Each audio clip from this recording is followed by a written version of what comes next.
Hey guys. All right. So if you guys are in this situation like I was a couple of days ago, I just want to tell you guys how you guys can get your car started. So basically this situation is a crank no start issue. So basically my car worked fine for the longest time. I had no issues whatsoever. Battery was good. Haven't had battery issues at all. And out of nowhere, I parked it, got a crank no start issue. And the thing about it is, it drove fine the whole entire day, had no issues whatsoever. I went to a bunch of places. I drove it to the store, to the pet shop. I even got a couple of goldfishes when this occurred. It was pretty much at the end of the day. All right. Got some goldfishes at PetSmart. Went to a CVS to pick up something to drink. And got back out.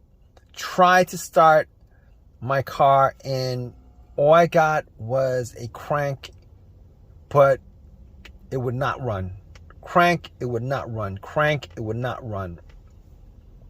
And I tried to start it multiple times. So I was a little bit worried because it's very, very, very warm out. And probably like in the mid 90s. Had some goldfish in a bag. And I was worried that those goldfishes might die. So I was a little bit stressed out with the whole situation. All right. I did get something to drink. I did get a can of Coke in Arizona. And they were kind of cold. So I actually put it in the bag where the goldfish were and hoping that the goldfishes would survive. But that's neither here nor there. And so I turned on my headlights, all right, just to see whether it could be a battery issue because the battery was never changed. I did not know the condition of the battery or how old the battery was. Did not know the condition of the battery terminals, etc., etc. But I know that I didn't have any issues previous to this. I turned on my headlights, went out, checked. The headlights were very, very bright. The cranks were very, very strong. It wasn't like it was struggling to crank. It wasn't like it was struggling to crank at all. It was the cranks were very, very strong. All right. Now, knowing from previous experiences, if the battery is weak, I would normally get a weak crank. Like it would try to start, but it wouldn't. And the more you crank it, the weaker it got till it just would not crank it on you because your battery's dead. However, I was getting strong cranks, but I had to eliminate the battery 100% in this situation because you never know, because there's like a lot of electrical parts in the car and you never know. All right. Well, you kind of know, but you never really know because when it comes to troubleshooting vehicles, I want to just go through down the list and just eliminate one after another, after another, after another. All right. So I actually got to the battery and I was looking at it. Now, I didn't know what shape the battery was in. It did look really old. The terminals were really dirty and the terminals were a little bit loose. So what I did was I took the terminals off. I got some paper towel. I took my Coke and poured it on the terminals, cleaned it up as best I could, and cleaned off a lot of the green, whitish stuff that was on there. Popped it back on, tried to start it, and did the same thing. Strong crank won't start. It didn't start. Strong crank didn't start. So I was thinking to myself, you know what? I was still getting a strong crank after like cranking it 7 times. And to me, that pretty much says that the battery is pretty good. Even though the battery looked kind of old, pretty old, but it was under the hood. It was the battery. You know, after a while, if you put anything and not look at it, after a while you get dust on it and dirt and all that grime and all that stuff, right? So I was thinking to myself, 90% sure it's not the battery. I can't say 100%. You can never rule out, and you can never rule that out unless you're able to get the car started, or are you able to test it out. So I didn't really have a jumper on me. I didn't have a jump pack to jump it. So I wasn't able to test, say 100% was in the battery. But seeing as how the headlights were bright and it was cranking strong after 7 tries, I eliminated the battery altogether. All right, I eliminated the battery altogether. Now, I was thinking to myself, with this scenario, it could be a lot of different things, right? It could be the camshaft position sensor, it could be crankshaft position sensor, it could be the throttle position sensor, it could be the mass airflow sensor, because there's like a lot of sensors on the vehicle. It could be a lot of different things.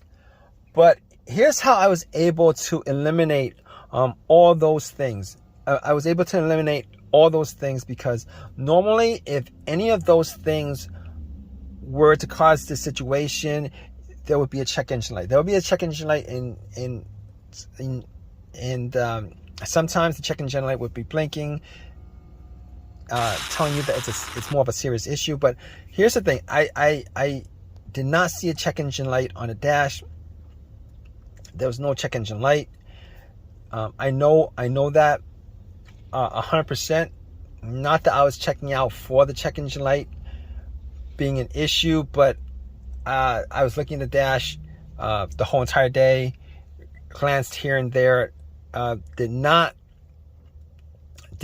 see a check engine light on the dash. So I know now I can't rule that out as 100% because I couldn't get the car to start up. Now if it started up and there was no check engine light, you know, I could say 100% that it wasn't the check engine light. And I didn't have an OBD2 to pop it in to scan it. Did not have an OBD2 to pop it in to scan it. However, I was going to rule that out because I was going through the scenarios as best as I can because it was getting pretty warm and my goldfish, my goldfishes were gonna die. So I was like, all right. Should I call AAA? Maybe I could go back into CVS with the goldfish and put it in the fridge, you know. But you know, I was like 20 minutes into that, and I had to get something. I had to get something. Well, I was hoping that it was an easy fix. Get something. All right, so I was like thinking to myself, what else could it be besides this? All right. So I checked out the fuses. All right. Checked out the fuses, made sure that, you know, I didn't smell anything that was burnt. I didn't see anything kind of burning on the top of the fuses. And I looked at the fuses and everything looked good. Now I didn't have a fuse tester to test it out, but just from eyesight, everything looked good. Smell test didn't look like anything burnt out. I did actually check a couple. I think I checked a couple of specific fuses. I'm not, but none of them looked like they were bad. All right. So at that point, I was thinking to myself, it could be the relays. It could be maybe the fuel pump relay, the fuel pump itself, the car's ECU that's the problem. And I got back into my car, you know, and I thought to myself, well, could it be the fuel pump? And I tried turning on the car to the on, try to turn on to the on position, right? The position before the crank. I was trying to turn it on to the on position before the crank a couple of times just to see if I could hear, That really doesn't make any sense, but I tried to listen to the priming of the fuel pump. Now, the priming of the fuel pump will sound like a whizzing sound. All right, it would be a low hum whizzing sound because you can hear the motor just running. All right, it'll maybe run for like a second, maybe less than a second or two, whatever it is, and I was able to make out that it wasn't the fuel pump because I could hear the humming. All right, maybe it was just me, but I could hear the humming. So I was like, you know what? That's probably not the issue. That's probably not the issue. So I was thinking to myself, what is it that could cause this? Because I was running out of troubleshooting ideas for this situation. All right, it's because there's nothing noticeable, nothing that was noticeably wrong with the car. And I was thinking to myself, you know what? There's a strong possibility that it could be the key fob, because I never changed out the key fob battery. And I knew somebody who had this particular situation come up where I tried to help them out, and it turned out that it was something as simple as the key fob battery that was causing it, because the battery was either dead or so low that the car could not read that the key fob was in the car. The alarm, the remote was in the car. So I'm at CVS. It's worth a try.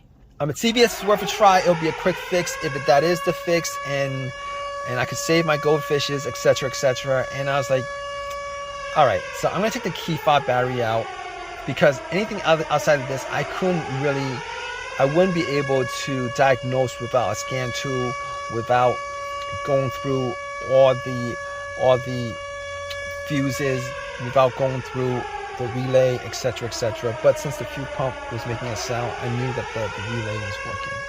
But anyway, I took a chance on it, hoping that maybe I could fix the situation and just get home real fast. So key fob, I went to CVS, bought a battery.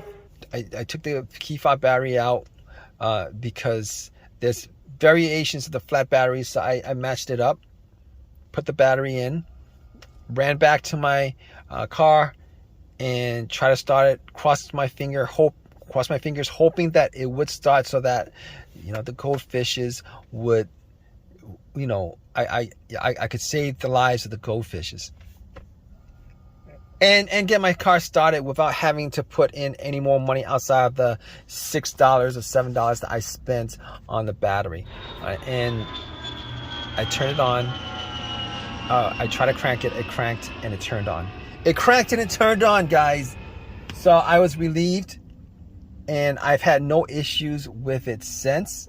I was relieved. I had no issues with it ever since. And it's been a couple of days. I know for a fact that it is the battery, the flat battery and the key fob that's the problem. And I'm hoping that if you guys are in this situation, you guys probably are in one of these kind of situations where you have a crank no start, and you guys are trying to find a solution for it. I'm hoping that you guys have this easy of a fix as I did. So if you guys have this situation, you guys went through all the troubleshooting steps, and you guys are pretty much at a loss as to what to do next. All right, spend $6, get a brand new key fob battery. Take the key fob battery out of take the old key fob battery out of your remote, swap it out, and then try to start it. Hopefully you guys have as much as an easy fix as I did with my car. All right, hopefully that works out for you.